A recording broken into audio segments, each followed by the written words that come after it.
RTA దేశవ్యాప్త uniform గా ప్రవేశపెట్టిన నూతన సాఫ్ట్వేర్ సారథి పోర్టల్ను తెలంగాణ రాష్ట్ర రవాణా బీసీ సంక్షేమ శాఖ మంత్రి పొన్నం ప్రభాకర్ ప్రారంభించారు.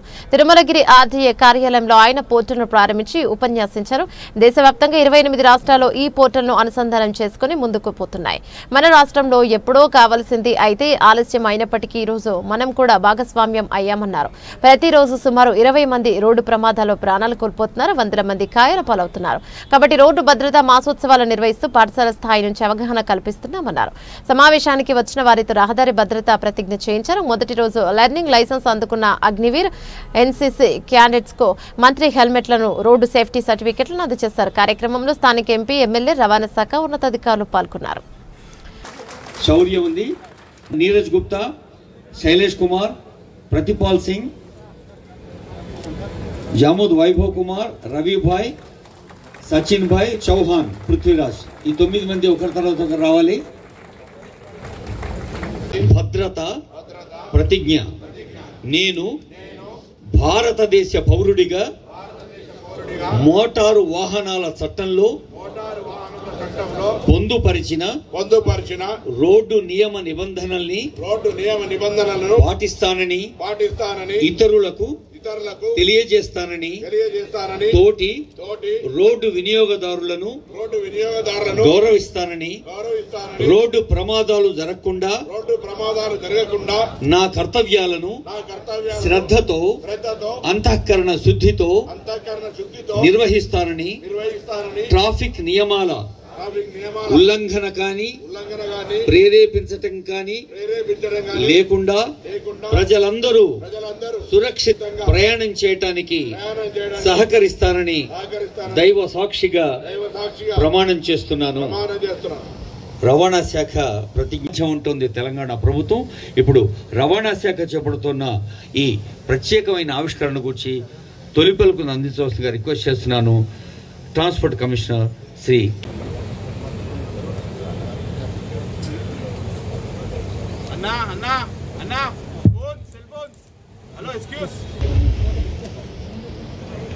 ప్రెజెన్స్ మనకు ప్రతిరోజు ప్రత్యక్ష గవర్నమెంట్ కేసు శ్రీనివాసరాజు గారు,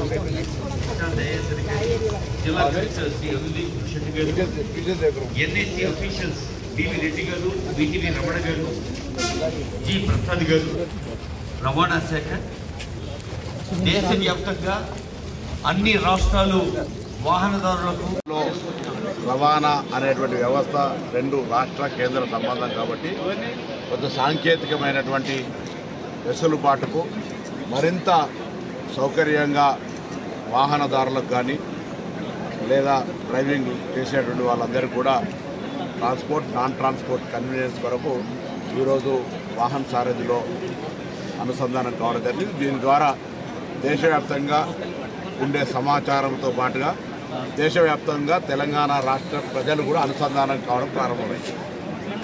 అది ఒక శుభ కార్యక్రమం.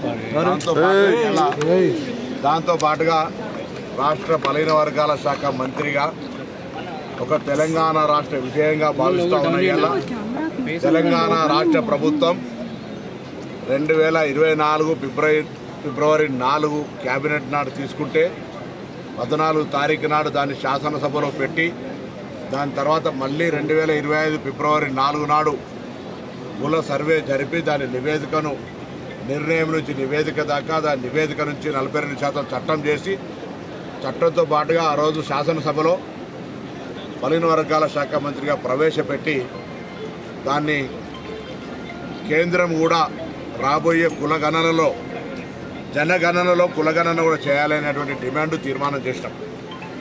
ఇవాళ ఇది తెలంగాణ రాష్ట్ర ప్రజల విజయంగా, తెలంగాణ రాష్ట్ర ప్రభుత్వ విజయంగా, తెలంగాణ గౌరవ ముఖ్యమంత్రి గారు, ఉప ముఖ్యమంత్రి గారు, మా పార్టీ అధ్యక్షుడు, తెలంగాణ మంత్రివర్గము, శాసనసభ్యులు, అన్ని రాజకీయ పార్టీల తీసుకున్నటువంటి చొరవ దేశానికి మార్గదర్శకత్వమైంది.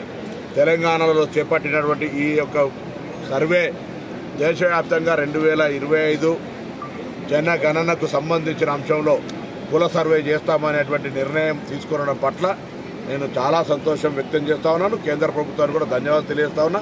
ఎప్పుడో 1931లో అయినటువంటిది ఈరోజు ఎవరెంతో వారికంతా కావాలని మా నాయకుడు రాహుల్ గాంధీ గారు పేర్కొంటున్న ఈ సందర్భంలో ఈ కీలకమైన నిర్ణయం తెలంగాణ విజయంగా, తెలంగాణ ప్రజల ఆకాంక్షలకు అనుగుణంగా దేశం మొత్తం మీద జరుగుతున్నటువంటి ఈ చాలా కీలకమైనటువంటి ఘట్టాన్ని ఈరోజు అక్షయ తృతీయ రోజు తీసుకున్నటువంటి సందర్భంగా నేను చాలా హృదయపూర్వకంగా ఈ నిర్ణయాన్ని స్వాగతిస్తాను. అందులో భాగస్వామిగా ఆ ప్రక్రియ మొత్తంలో సంబంధించిన శాఖ మంత్రిగా ఈ రాష్ట్ర ముఖ్యమంత్రిగా రేవంత్ రెడ్డి గారు, ఉప ముఖ్యమంత్రిగా బట్టి విక్రమార్క గారు, పిసిసి అధ్యక్షుడు మహేష్ కుమార్ గౌడ్ గారు, సబ్ కమిటీ చైర్మన్గా ఉత్తమ్ కుమార్ రెడ్డి గారు, అందరూ కూడా మిగతా కేబినెట్ సభ్యులు, శాసనసభ్యులు, అన్ని రాజకీయ పార్టీలు, ప్రతిపక్ష పార్టీలు అందరూ కూడా నేను ఈ తెలంగాణ దేశానికి ఆదర్శం కావడం పట్ల హర్షం వ్యక్తం చేస్తాను.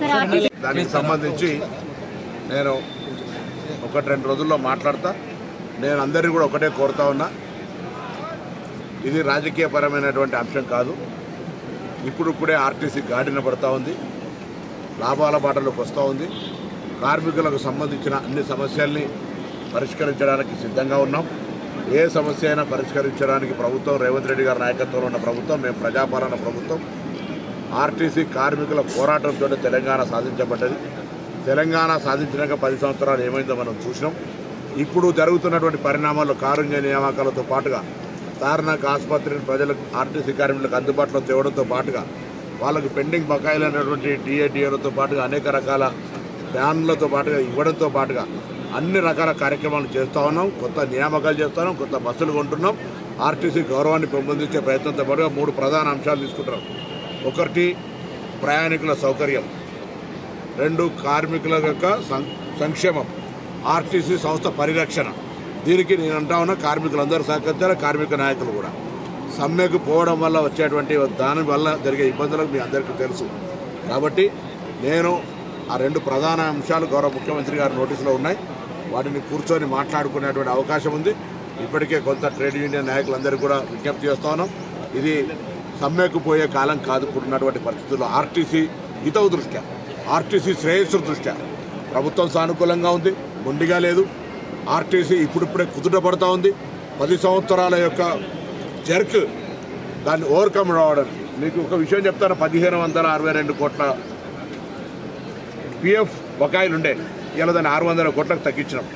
రిటైర్ అయిన రోజే ఇవ్వాలనే నిర్ణయంకు కార్యాచరణ జరుగుతూ ఉంది. వాళ్ళ సిసిఎస్ ఫండ్స్ ఉండే, వాటిని కూడా డెట్ నుంచి తగ్గించుకుని 100 కోట్లు తగ్గించుకుని వస్తూ ఉన్నాం. బ్యాంకులు ఉన్న బకాయిలు ఉన్నాయి. సంస్థ నిలబడాలి, 40,000 కుటుంబాలు బాగుండాలని కోరుకునే ప్రభుత్వం ఇది. తెలంగాణ ఉద్యమంలో వాళ్ళందరూ భాగస్వామ్యం. నేను ఒక తెలంగాణ ఉద్యమకారిని. ఆనాడు నై చలేగా బస్కపయ్యా, నై చలేగా అని ఉన్నటువంటి వాళ్ళు. ఇవాళ ఈ సంస్థను ఒక ఉద్యమకారుడి, అదేవిధంగా ప్రజాపాలన నాయకత్వ వ్యవస్థలు, ముఖ్యమంత్రి, ఉప ముఖ్యమంత్రి అందరూ కూడా సానుకూలమైనటువంటి నియంతృత్వంతో పోతలేం. మేము సానుకూలంగా ఉన్నాం. కాబట్టి ఇటువంటి లాస్ట్ ఎక్స్టెండెడ్ డిసిషన్ పునరాలోచన చేయాలి. అటువంటి నిర్ణయాలు తీసుకోవద్దు. వాళ్ళు డైరెక్ట్ నోటీస్ ఇచ్చేసారు. వాళ్ళు రిప్రజెంటేషన్ లేదా వాళ్ళకు ఉండేటువంటి పరిస్థితులలో వాళ్ళకు ఉండే హక్కును మాత్రమే లేబర్ యాక్ట్ ఏదో వినియోగించుకోవాలని ప్రయత్నం చేస్తారు. There is so many human relation and cordial relation, సంస్కృత సంబంధాలతోటి వాళ్ళకు ఉన్నటువంటి అనేకమైనటువంటి, నేను ఓపెన్ టు ఆల్. కాబట్టి దానికి సంబంధించి నేను వాళ్ళందరికీ కూడా ఏదైనా నా కుటుంబ సభ్యులు వాళ్ళకి బాధ ఉంటే వాళ్ళకి చెప్పుకోవాలి. నేను కూడా అంటానా ఆర్టీసీని రక్షించుకోవడానికి ఇటువంటి కార్యక్రమం తీవ్ర నిర్ణయాలు వద్దని విజ్ఞప్తి చేస్తాను.